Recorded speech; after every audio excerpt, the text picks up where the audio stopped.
নমস্কার বন্ধুরা, শুভ সকাল। আশা করি সবাই ভালো আছেন, সুস্থ আছেন। আজকে আমি চলে এসেছি একদম ইজি আর টেস্টি একটি রেসিপি নিয়ে। আজকের রেসিপি মশালা পটেটো ফ্রাই। তো এই মশালা পটেটো ফ্রাই আমি কিভাবে খুব সহজে বাড়িতে রেডি করছি সেটাই আজকে আপনাদের সাথে শেয়ার করে নিচ্ছি। তো এই মশালা পটেটো ফ্রাইয়ের জন্য আমি এখানে আলু সেদ্ধ করে নিয়েছি, আর সেদ্ধ করার পাশাপাশি নিচে কাঁচা লঙ্কা, কারি পাতা, বিজিবেলা মশলা, ছোট সর্ষে নিয়ে নিয়েছি। আর এই বিজিবেলা মশলাটা কিন্তু আমি আগেই আপনাদের সাথে শেয়ার করেছি, সেই মশলাটাই আমি ইউজ করব। আর লবণ নেব, আর লাগবে তেল। তো প্রথমেই আমি আলুটাকে সেদ্ধ করে নিয়েছিলাম, দুটো আলু দিয়েছিলাম, সেটা আপনাদের সাথে একটু শেয়ার করে দিলাম।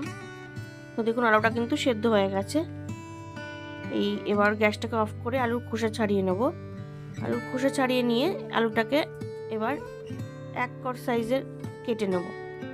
এই ধরনের আলু ভাজা কিন্তু গরম গরম ভাত, রুটি, পরোটার সাথে খুবই ভালো লাগে। আপনারা অবশ্যই একবার ট্রাই করে দেখতে পারেন। আর এই মশলাটা অর্থাৎ বিজিবেলা মশলার লিঙ্ক কিন্তু আমি ডেসক্রিপশন বক্সে দিয়ে দেবো, সেখান থেকে আপনারা পেয়ে যাবেন। তো দেখুন এইভাবে আমি সমস্ত সেদ্ধ করে রাখা আলুগুলো কেটে নিলাম। আর আমি কিন্তু একটা সিটি দিয়ে সেদ্ধ করেছি, খুব কিন্তু সেদ্ধ করিনি, একটু শক্ত আছে আলুগুলো।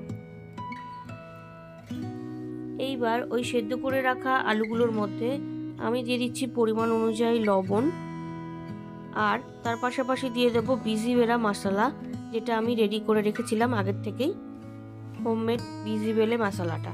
তো ভালোভাবে আমি এবার মশলা দিয়ে আলুটাকে মিক্সড করে নিচ্ছি। মশলাটা আপনারা আপনাদের আন্দাজ অনুযায়ী দিতে পারেন, কম বেশি আপনারা করতে পারেন। তো এবার আমি প্যানে রাইস ব্র্যান অয়েল দিয়ে দিয়েছি, তেলটাকে আমি ভালোভাবে গরম করে নেব। এখানে আমি 2 টেবিল স্পুন তেল দিয়েছি, তেলটাকে ভালো করে গরম করে নিচ্ছি। এইবার এর মধ্যে দিয়ে দিলাম ছোট সর্ষে, ওই হাফ টিস্পুন মতন, আর তার পাশাপাশি দিয়ে দিচ্ছি কয়েকটা চেরা কাঁচা লঙ্কা। এখানে আমি শুকনো লঙ্কা ইউজ করব না, কাঁচা লঙ্কা ইউজ করছি। আর দিয়ে দিলাম কয়েকটা কারি পাতা দিয়ে এবার সমস্ত কিছু আমি 1-2 সেকেন্ড একটুখানি নেড়ে নিচ্ছি। তো ফোড়নটাকে 1-2 সেকেন্ড নেড়ে নেওয়ার পরে মশলা মাখানো সেদ্ধ আলুগুলো আমি দিয়ে দিলাম। দিয়ে এবার ভালোভাবে আমি মিডিয়াম টু হাই ফ্লেমে আলুটাকে ফ্রাই করে নেব। বন্ধুরা, আমার চ্যানেলে 1200-এরও বেশি রেসিপি রয়েছে, আপনারা আমার চ্যানেল পেজে গেলেই সেখান থেকে রেসিপিগুলো দেখে নিতে পারবেন। আশা করি আপনাদের ভালো লাগবে। ভালো লাগলে অবশ্যই একটা লাইক কমেন্ট করতে ভুলবেন না। তো বন্ধুরা দেখুন, এই মশালা পটেটো ফ্রাই কিন্তু আমার অলমোস্ট ডান। আমি জাস্ট আর 1-2 মিনিট একটুখানি নেড়ে নিচ্ছি। আপনারা একবার অবশ্যই বাড়িতে ট্রাই করবেন আর আমাকে জানাবেন কেমন লাগলো।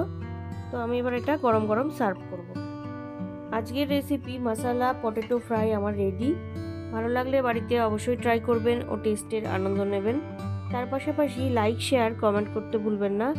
আর নতুন বন্ধুরা যারা এখনও পর্যন্ত আমার চ্যানেলটিকে সাবস্ক্রাইব করেননি, তারা আরও ভালো ও নতুনত্ব রেসিপির জন্য রান্নার রহস্যকে অবশ্যই সাবস্ক্রাইব করবেন। ধন্যবাদ।